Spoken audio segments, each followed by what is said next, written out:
process we're undertaking today is this is actually StuntBug. This is a 3D printed version of StuntBug. When we originally had StuntBug in, it was set up much like it is here. Basically, we just took the arm and we scanned the whole of the model and split it up into parts to print. So take the arm and use the laser to guide over the object which I'm scanning. We do scan sweeps of the actual model itself, and we collaborate it all in a file over here. So the more scans we take, the more accurate it's going to be. But also we have to mesh the files together afterwards.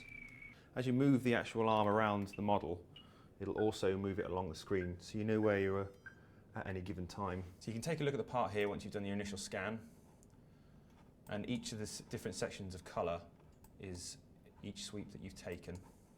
So when I was actually scanning the original StuntBug, I scanned it in 3 different sections.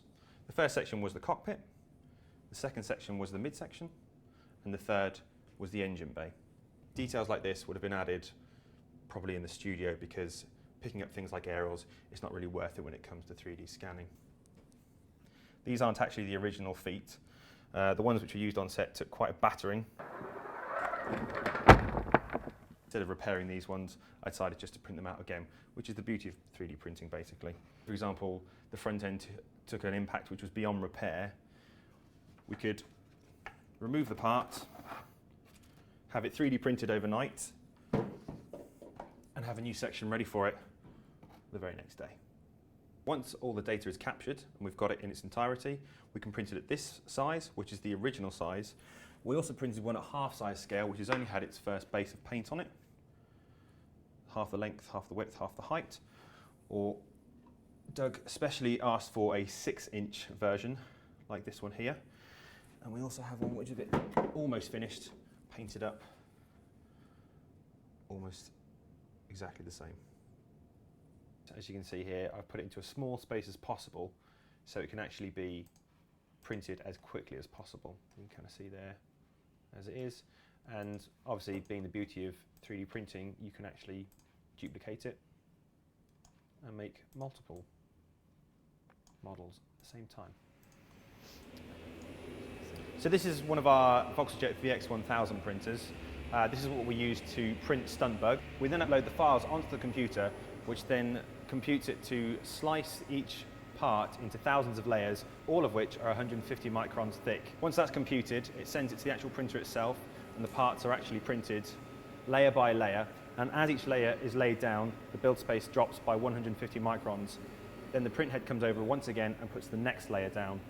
After that, the recoater comes through again and puts another layer down on top of that.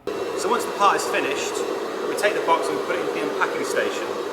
We remove all the powder from the outside of it, which supports the material, and you're left with the actual, you're left with the part itself with the actual supports around it.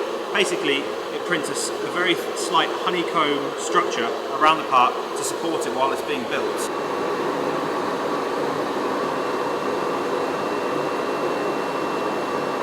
Once you get through the support material, you'll start to see the actual model reveal itself afterwards, as you can see. This is the cockpit.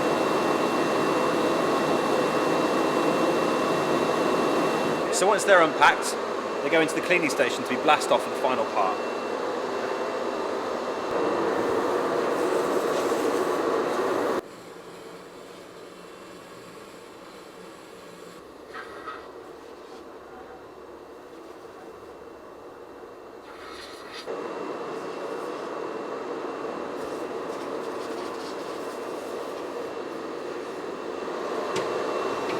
And these are the 3 main elements to StuntBug.